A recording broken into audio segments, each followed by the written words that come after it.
hand the floor over to Michelle. Wonderful. Thank you so much, Colleen, and to MasterCard, Village United, and Be Good for having me here. It is an honor to chat with everyone today. And we're going to talk about carbon footprint, and this is going to be a very fun and interactive workshop. And I'm going to kick this off by asking everyone a question, and I'm looking to the webinar chat here. I'd like to know, how familiar are you with carbon footprint? Kristen already jumped in. She's like, I'm a 1. No one here needs instructions for me. This is excellent. And it looks like we're having a lot of different people that are starting off on their carbon literacy journey. We've got Alyssa, who's number 2. Maybe Alyssa, you've dropped in on another session in the past. But curious if there are the other 2s or 3s in the room. Looks like Bridget is a number 3, which is excellent. And I'm definitely going to look out for you to answer some of the questions during the session today. But thank you, everyone. You did a great job responding and sharing. And I think we're going to be off to a very good start today. So in terms of our agenda, we're going to go over what is carbon footprint and how does it relate to me? And then we're going to spend some time on carbon footprint and how it relates to my small business. And we'll leave some time at the end for some Q&A. So if you have questions along the way, you're welcome to ask them. You can save them till the end as well. We'll try and make sure we answer all of your questions. And I want to kick this off with just a little short piece of housekeeping.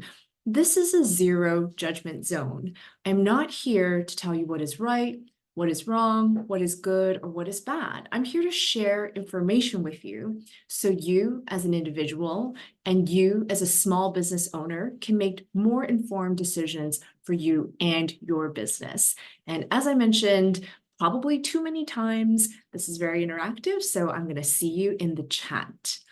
I don't have to spend too much time here since Colleen did an excellent job sharing my past and how I got here. I did want to share with everyone that my personal carbon footprint annually is 22.1 tons. And my past career was working at software companies where I did have the opportunity to also support small businesses.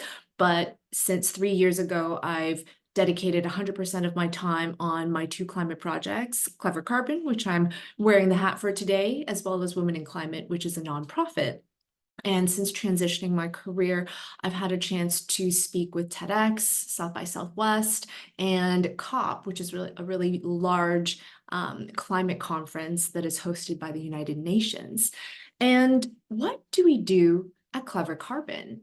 Well, at Clever Carbon, we like to find really hip and fun ways to help people get carbon curious and learn more about carbon footprint. And this coffee menu here is a really good example. So this is a true story. I used to live in London for about 1.5 years, and in London is actually where I got the idea for Clever Carbon. And I lived in a small unit in this in a little apartment building. And at the bottom of the apartment building, there was a small business owner, and it was called The Hive. And Marco here was the owner of The Hive, and I would go there for coffee almost every day. And one day I was working from home, and I literally got the idea for the coffee menu. So what is the coffee menu? Instead of having the price or the calories, we have the carbon footprint of all the different items that a coffee bar may serve. So here you can see, filter regular drip coffee is around 50 grams of CO2. A cappuccino is around 230. Wait, 230? Why is it so much more than a regular coffee? And oh, I didn't know that paper cup and a lid and a sleeve all have a carbon footprint too. And I took this idea, I kind of mocked it up on a Google slide, and I brought it to Marco, and I was like, Marco, if I made this, would you put this in your shop? And he was very focused on sustainability already, so he said, absolutely. And I had my designer make it, and we ended up screen printing it. And I cut up cardboard boxes, and in my little apartment was making these by hand. Today, these are available on our website to download for free. You can use a PDF, and they're available in different languages. And this is one example of the different tools and resources that we create at Clever Carbon to make the learning fun, to make the learning hip, and to make people actually be carbon curious. So let's kick off the actual content of the workshop, and we'll start with what is carbon footprint so we can all get on the same page. So our everyday activities require energy. Think of your morning. Maybe your phone alarm woke you up, you turn on the lights, maybe you used an electric toothbrush, put on a podcast, maybe made some coffee. Well, every single one of those activities require energy. And today, most of our energy comes from fossil fuels.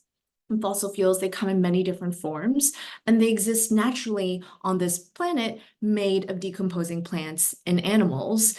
And when we use fossil fuels for energy, we burn them. And when we burn them, we release greenhouse gases, and these are released into the atmosphere. And in the atmosphere, these greenhouse gases accumulate and they trap heat. And this leads to global warming and climate change. So the more greenhouse gases, the warmer our planet. And I love analogies. And so my recent favorite analogy is a crochet blanket. So think about a crochet blanket. There's the type of crochet blanket that is very sort of intricate, right? You're weaving it and there's barely any holes in it. But today, our atmosphere is not like that. Our atmosphere is like a chunky crochet blanket. It's very thick and nothing can get through it. And that's the analogy that I like to use. Greenhouse gases are kind of like the yarn. The more greenhouse gases and the more energy that we use, the more thick and chunky our crochet blanket becomes. So, what are greenhouse gases? Well, greenhouse gases come in many different shapes and forms. There's carbon dioxide, which most of us have probably heard about. It is the most common greenhouse gas produced, makes up about 70% of emissions. And then there are also methane and nitrous oxide. Methane is 25 times more potent. I'm looking to the chat here. Does anyone know a source of methane? Let's see some of those twos there, Latoya and Emika, maybe even Bridget and Alyssa. What is the source of methane?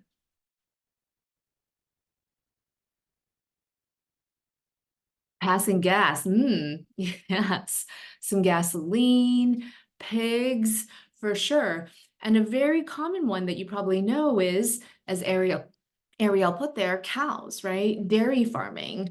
Mining can also be a source as well. But dairy farming is very well known for methane production because of the stomachs of cows. They produce methane, and that leads to higher emissions because methane over a 100-year span is 25 times more potent.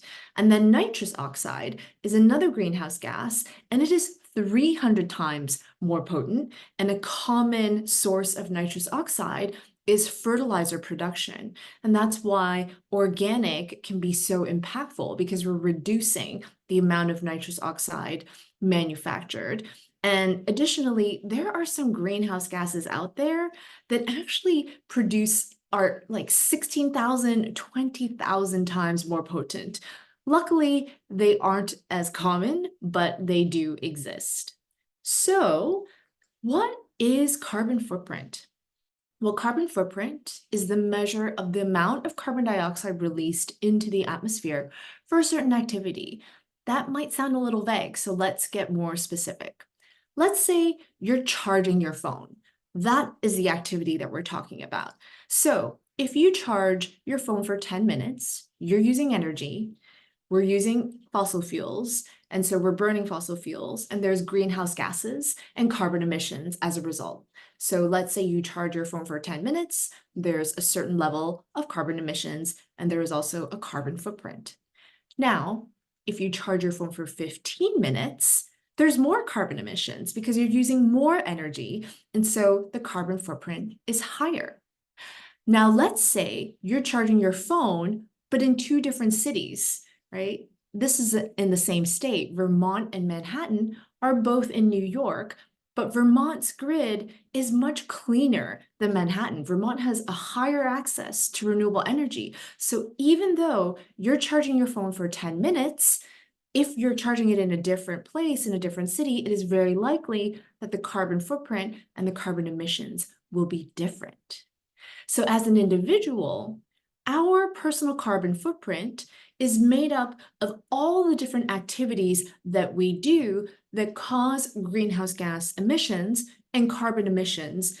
And it's measured on an annual basis. And it is made up of how we commute and travel. Do we walk? Do we bike? Do we drive? Do we take flights and go on vacations? There's also our home energy. How much home energy are we using? Do we have energy vampires that actually draw energy while they're not even being turned on, for example, or being used? And then our food and consumption, right? Land use is also associated with emissions. So you don't only have to burn fossil fuels or use energy in order to produce emissions when things rot. So for example, when we throw an apple into the garbage and it goes underground, it actually produces methane and it produces greenhouse gas emissions without even burning fossil fuels, okay? So all those different things that we do in a year that result in carbon emissions or greenhouse gas emissions is our personal carbon footprint.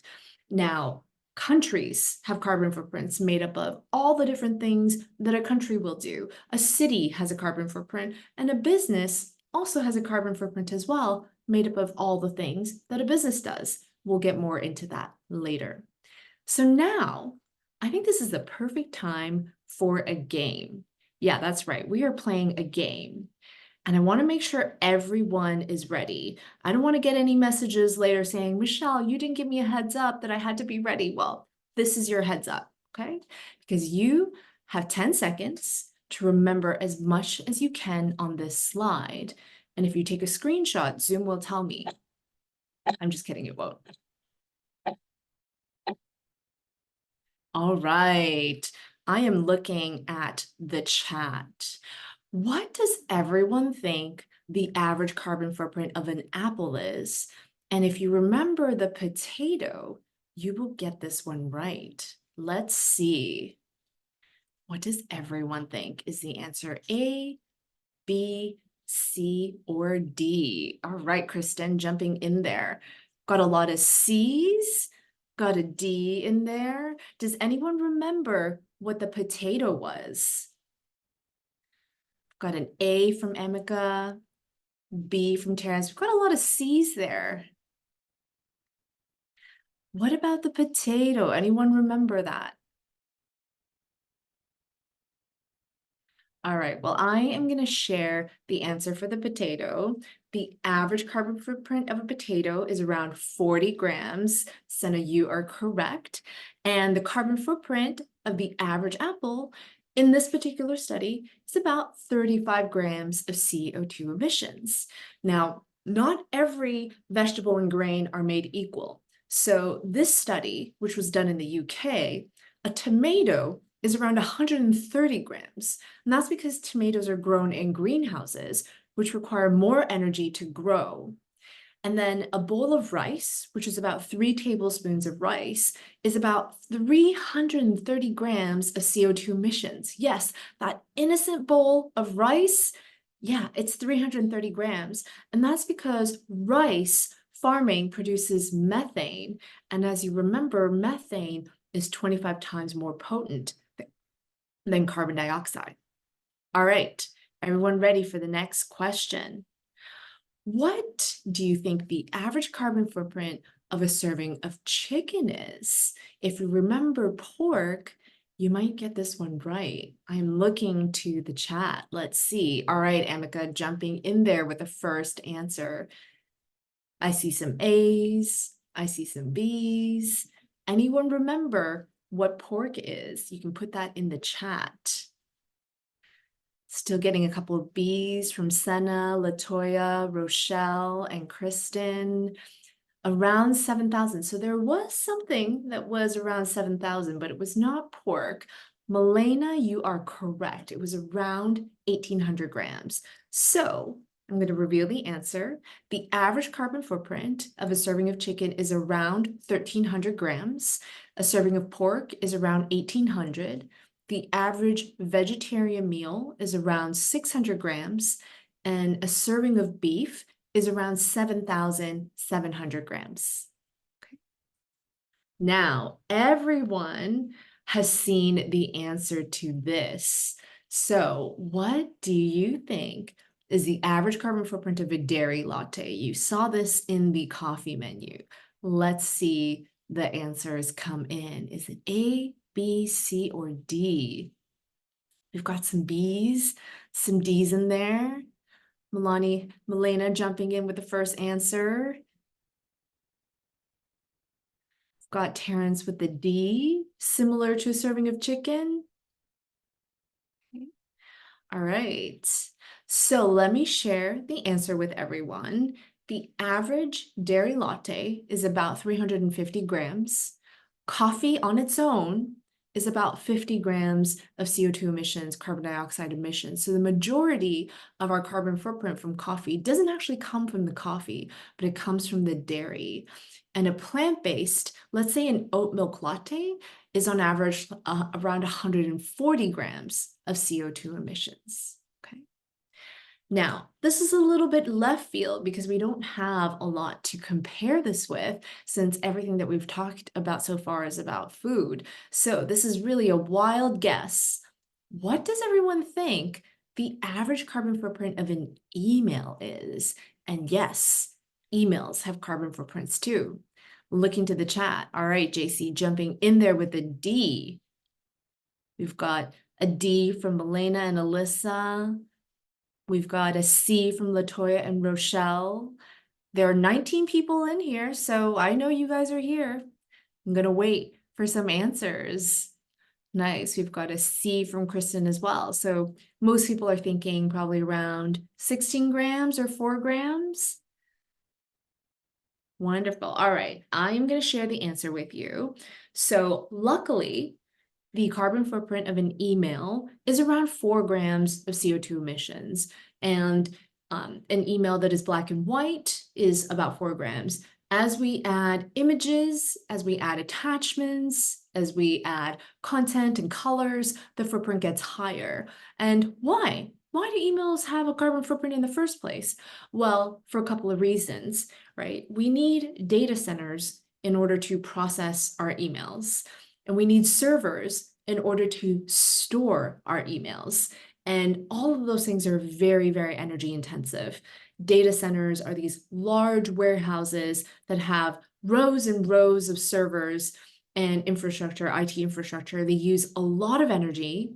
They require a lot of energy to manufacture. And we have to keep the building cool. And so we use a lot of energy and burn a lot of fossil fuels to keep these facilities cold, right? And so when we store and when we process our emails, we incur a carbon footprint. And then even when we're accessing our emails, our laptops, our phones, there's energy associated with viewing and retrieving that email as well. So at Clever Carbon, we have a policy where we don't send attachments. We send a link to the folder that contains the attachment or the file. And that way, we're not creating redundant copies, something to think about when you're sending emails to your customers. And we also have a purging rule where every month we take some time to clear out our inboxes, so we're not taking up unnecessary space and leading to the need for more data centers to be built. All right, going in to the next section of our game here. So the average annual carbon footprint of an individual in Canada is around 14.1 tons annually. Okay, 14.1 tons annually for someone in Canada. Based on what you know about the UK and the United Kingdom, I'm looking to the chat. What do you think the average carbon footprint of someone is who is living in the UK? All right, Yolanda, last person to answer the last question, first person to answer this question, coming in with a C. Kristen also says C. Don't be shy, everyone. Let's get in there. Put your answer in. Got an A from Melissa. We've got A's and C's so far. So everyone's definitely thinking the UK is a lot higher than Canada. Okay, couple more seconds because I know there are 20 people in the room.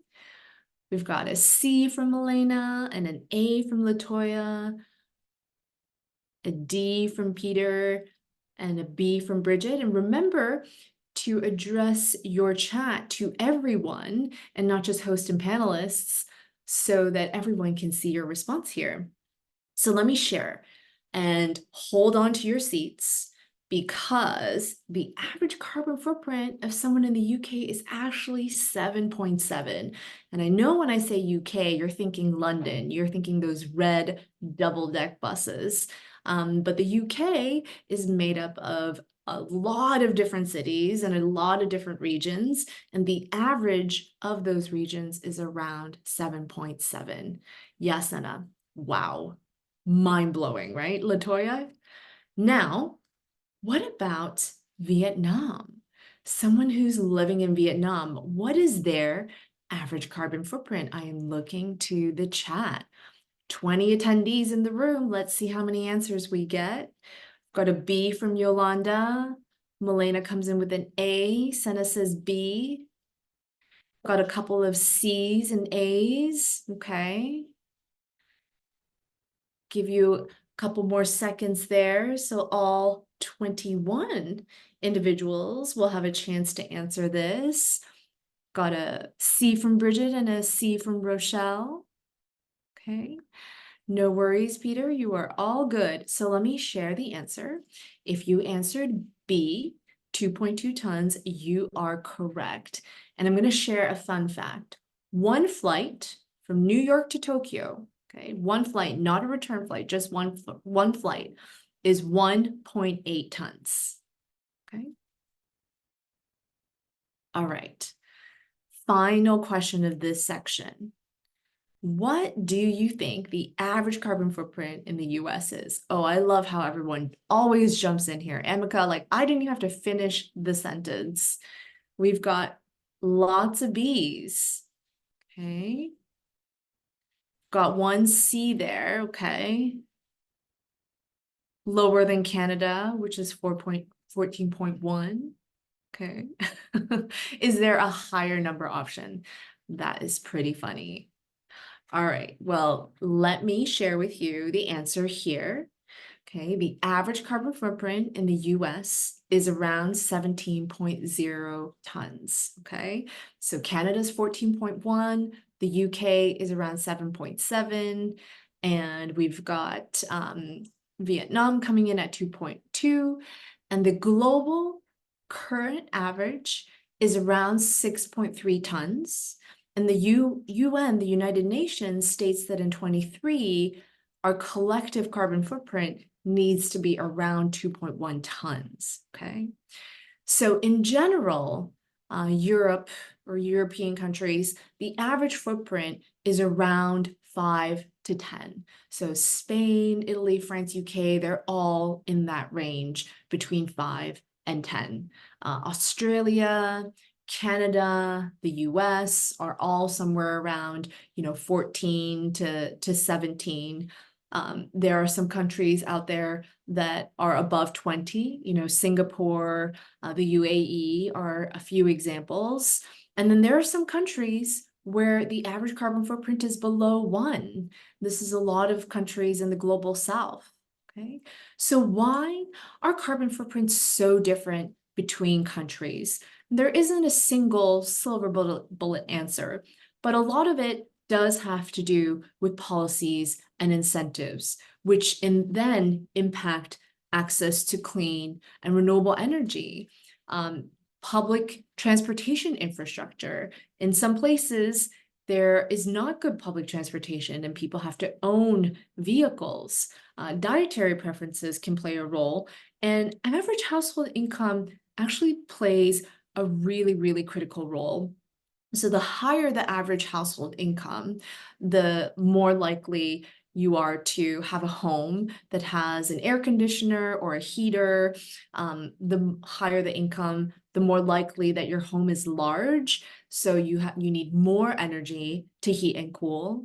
the more income you have, the more likely you are to travel and to consume and to buy things and to use a lot of energy when it comes to, traveling. So as our income goes up, and with countries that have higher incomes, the footprint tends to be larger as well. Okay. Now we have the next and the last section of the game. I know everyone, it's okay. We'll get through this. I know everyone's sad that the game is almost over. So my question, which has a higher carbon footprint? The wired headphones, A, or the wireless headphones? I love that everyone is jumping in now. You're getting the hang of it. And we've got a bit of a mix between A and B.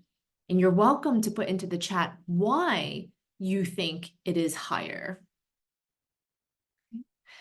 Peter coming in with an A, Milena and Latoya think B. So why do you think A? B, because it needs to be charged. Great line of thinking, Latoya. Yolanda says A because it's a wild guess, which is perfectly fair. Okay. So because we need to charge, what does that mean? What are the implications of needing to charge? What is some of the language and some of the terminology that we've been using? Okay. When we need to charge, energy. Yep, that is a key term that we're learning and using in this workshop. And if I were to answer this question, I would also answer B. The wireless headphones have a higher carbon footprint. Let's think about the life cycle of the product. So in order to manufacture the wireless headphones, we need precious metals for the batteries. And we all know that that is a very high carbon and intense process to mine different metals to make the battery. Now, when we think the use stage of the life cycle, as we use the product, we have to continuously charge it. So if we're using the product for a year, we're almost charging it every other day or every day. So we're continuously using energy. But not only that, when your phone is on Bluetooth and connected to another device, like your headphones, your phone is also using more energy. So you have to charge your phone more often as well. And when we think about the end of life and the total length of the life cycle, our wireless headphones tend to last shorter. They fall on the ground and they break. You're running on the treadmill and then they go off to who knows where because they dropped on the treadmill. You lose one. And as a result, B has a shorter lifespan and you need to replace it more often. So for all those different reasons, I would agree with those that said that B has a higher carbon footprint. Okay, now what about this one? Okay, peanut butter, but one is in a plastic jar and one is in a glass jar. And I did not see people jump to answer this one, so I can see people are thinking. Emeka was like, I'm done thinking, it's B. So tell me why you think whatever you put down is the answer. Got a couple of A's in there. Glass is more sustainable, okay? But the question is, which has a higher carbon footprint? Okay, we've got some B's, we've mostly got some A's in there as well, okay? We've got, because it will be recycled, A, but they need to be formed, right? Okay. And B, Latoya says the glass jar needs heat and energy to be made. Latoya, I think you are officially an emoji 3 with the little glasses when it comes to carbon footprint. I think you are spot on. So if I were to answer this question, I would say B. I would say that A, plastic, has a terrible PR team. They're like literally not doing their job. But B has an actual higher carbon footprint. So let's walk through the life cycle of glass and talk a little bit around the reasons why. So when we manufacture glass, we are specifically going out to source silica, which is what we use to melt down to create glass. So that step in and of itself is energy intensive. We need to go and obtain silica. On the other hand, for plastic, plastic is a byproduct of oil production. So it's a little bit more complicated to calculate the direct footprint of the manufacturing process, but we don't source oil for plastic. It's a byproduct. Now, in order to melt silica down into glass, we need temperatures so high that we can't even electrify that process. There is no amount of energy that we could use to have temperatures so high that we can melt glass. And as a result, we use fossil fuels to heat the furnaces to melt glass, and it is so energy intensive.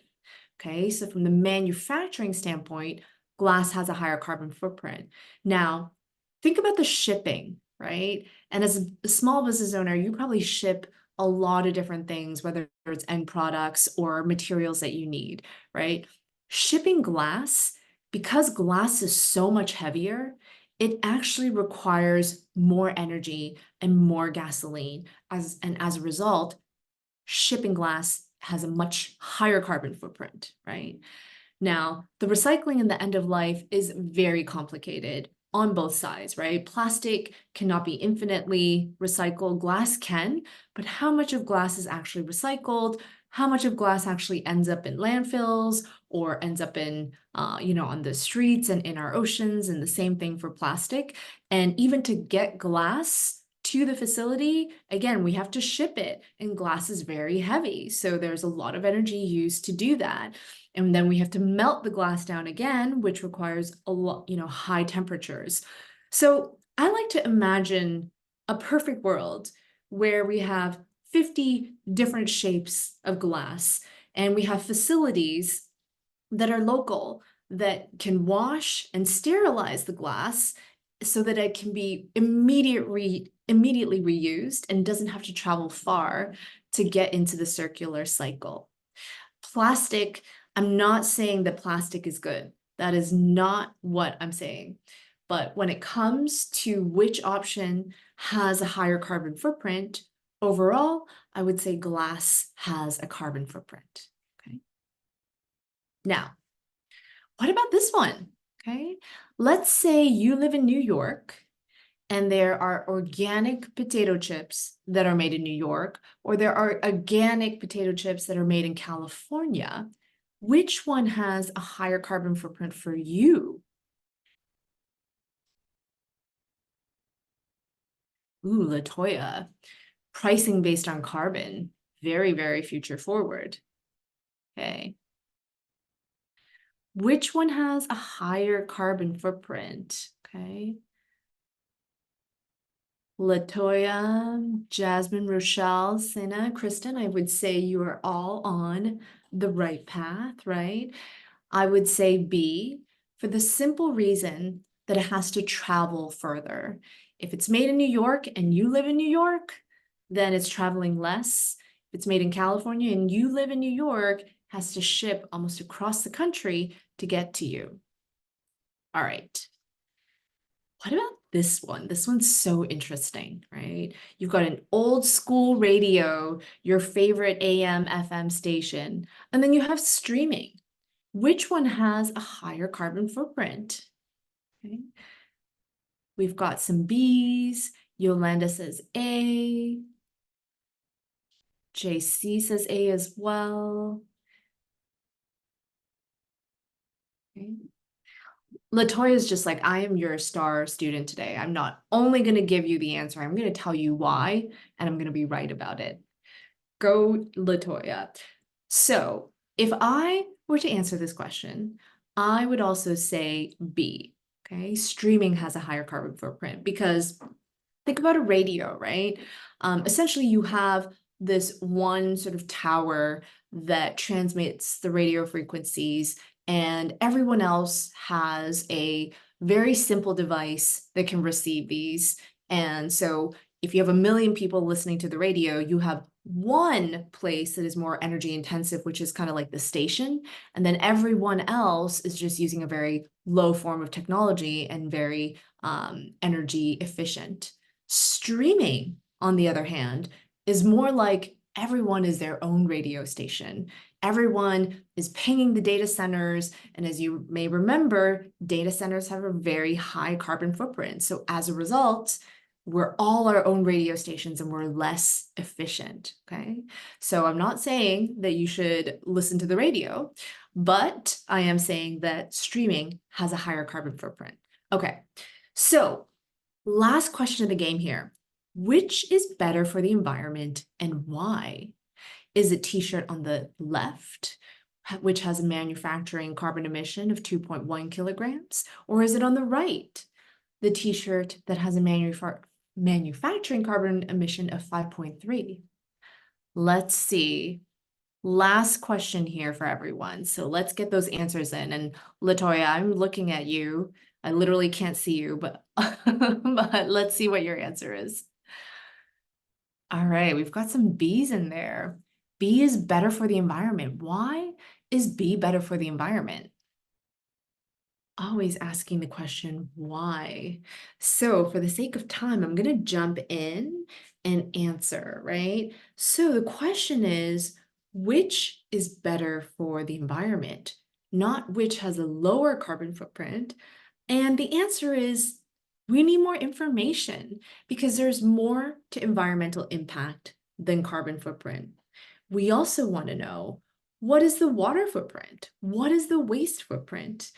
Our media loves carbon footprint, but there's also things like water footprint, waste footprint, land footprint that we need to think about as well. So hopefully this gave you a better idea, especially when you're looking at two different items that you need to purchase, which one has a higher carbon footprint based on things like their manufacturing emissions, the energy usage, the weight, the item longevity, and the durability. You can make a good decision. Now, the last section before we focus on small businesses is, when it comes to food, we talked a lot about the different carbon footprint of different food items. And in the beginning, I mentioned that an apple is around 35 grams of CO2 emissions. But what does that even mean? How does an apple have 35 grams of CO2 emissions? So let's walk through the life cycle of an apple. So how do we get an apple? We need to grow it. We need tractors, which use gasoline or diesel and produce carbon emissions. We need fertilizer in a lot of cases, which produces nitrous oxide. So there's emissions, greenhouse gas emissions at that stage.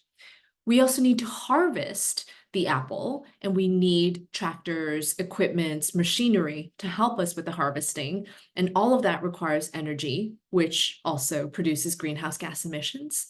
Then we need to store the apple, and we need air conditioning and really cool temperatures, which requires a lot of energy. And then we need to get the apple from A to B, whether it's by truck, by land, by sea, or by air. We need to get the apple to the end destination. And then in retail, if you think about a grocery store, the apple shares the energy cost with all the different items there, the lights, the air conditioning, etc.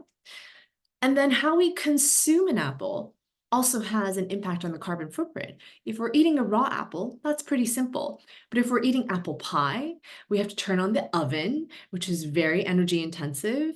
If we're eating dehydrated apples, there's that additional step to dehydrate the apple, which is often done with machinery. So those have higher carbon footprints than 35 grams.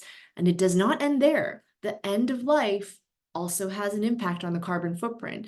So when you throw that apple away, are you throwing it into the landfill or are you throwing it into the compost? So when you throw it into landfill, our landfills are typically further away from cities. So they have to travel further away, which requires more gas and results in higher emissions. And in landfills, they get covered up, the apples get covered up with different things. And there is no oxygen when it's underground. And as a result, their methane is produced instead of carbon dioxide. So when we throw food into landfill, it is not great. When we compost, on the other hand, compost facilities are typically closer to cities. Compost facilities also ensure that oxygen is introduced into the process, and as a result, carbon dioxide is produced instead of methane.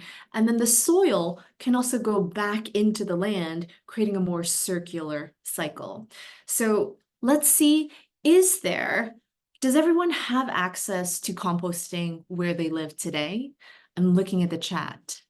Let me know if you have composting or not. Okay, Latoya thinks that she does.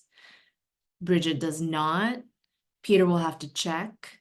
Ariel already composts. Amazing. So something as simple as composting can be very, very impactful.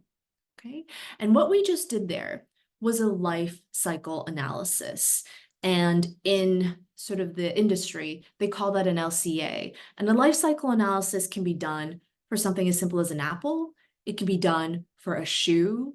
It can be done for a candle. You know, I think I saw a candle owner in here. So you can actually calculate what the carbon emission of your product are that you make or the products that you carry in your business.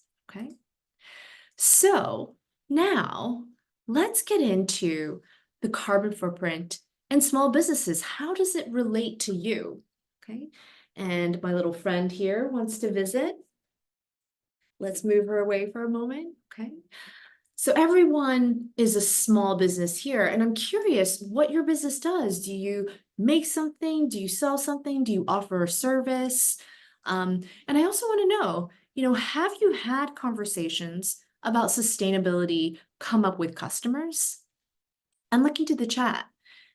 Do you talk to your customers about sustainability, or do they talk to you about sustainability? Let's see in the chat. Bridget, sounds like not yet. Senna, maybe. Okay. Latoya is a therapy service provider. It's not something that naturally comes up. Okay, fair enough. All right. So let me continue here. Where do carbon emissions from small businesses come from?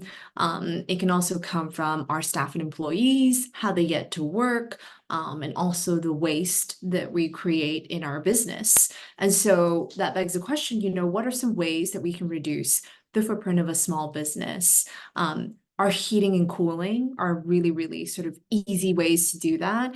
In the summer, can we have the temperatures a little bit warmer?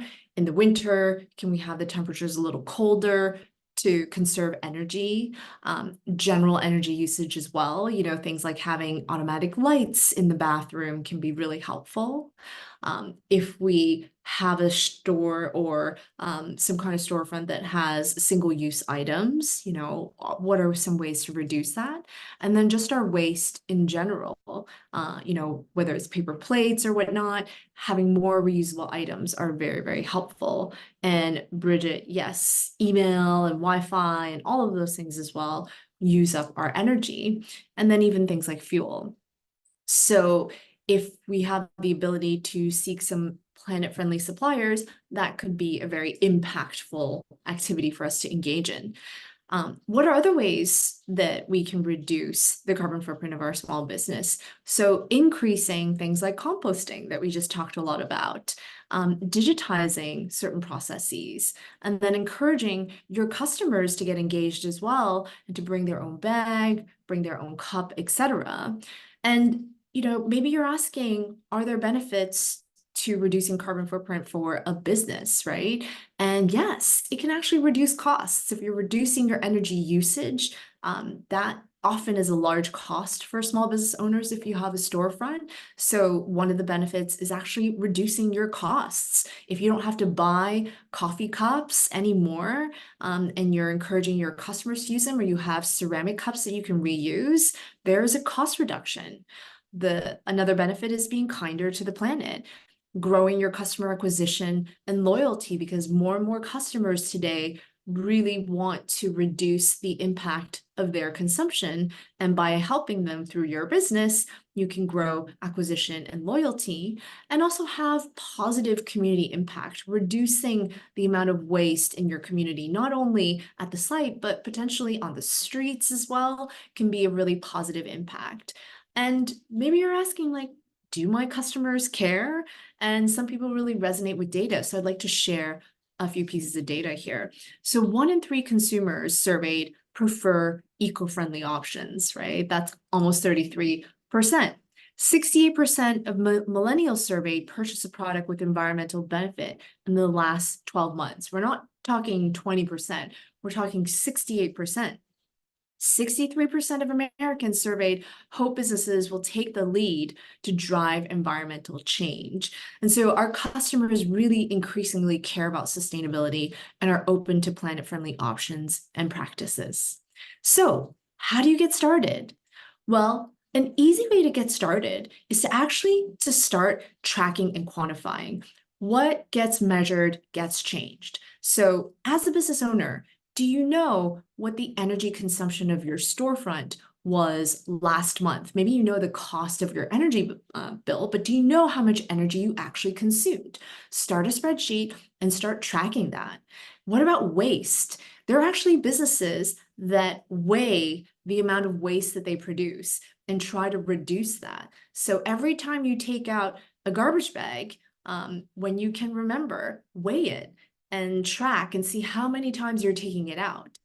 And do an inventory of all the single-use and plastic inventory that you have in your business or your storefront, because again, what gets measured gets changed. Second is to talk to your suppliers. This is very easy and actually can be very impactful. Just sending your supplier a text or an email to say, hey, I'm thinking about reducing my impact and being more environmentally friendly this year. Do you have more options to help, right? You don't have to sign up for anything new, but you're also sending a message to your supplier and letting them know that you care, your customers care, and as a result, they may have more initiatives and more options for you to choose from in the future. Now, also thinking about where can you start reducing? Is it your carbon footprint? Is it your water footprint? Is it your waste footprint? Those are all really good places to start. And then engage and share with your customers. Many small businesses use Instagram and social media to engage with their customers on sustainability topics. This is an example of two different sustainability startups in New York. One is Deliver Zero, where they offer reusable Tupperware to restaurants, and Cup Zero, where they offer reusable cup services to coffee shops and events. And you can see, sharing this with your consumers is a really great way. And even just sharing a post and asking them, hey, how many people would like to see more sustainable practices this year? Is a good way to get started. You can see here that even a business like Chipotle, they're offering a plant-based chorizo option and received almost 40,000 likes. Their customers really enjoy that. And Just Salad is a really fun example as well. They're a fast casual restaurant on the East Coast, and they've got a reusable.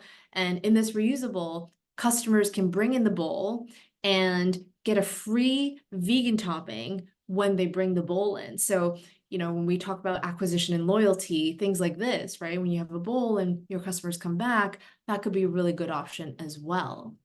So I want to leave a little bit of time for Q&A. So I wanted to wrap up my presentation here. I want to say a huge thank you to the audience and the attendees for being such good sports, answering my questions and playing along with me.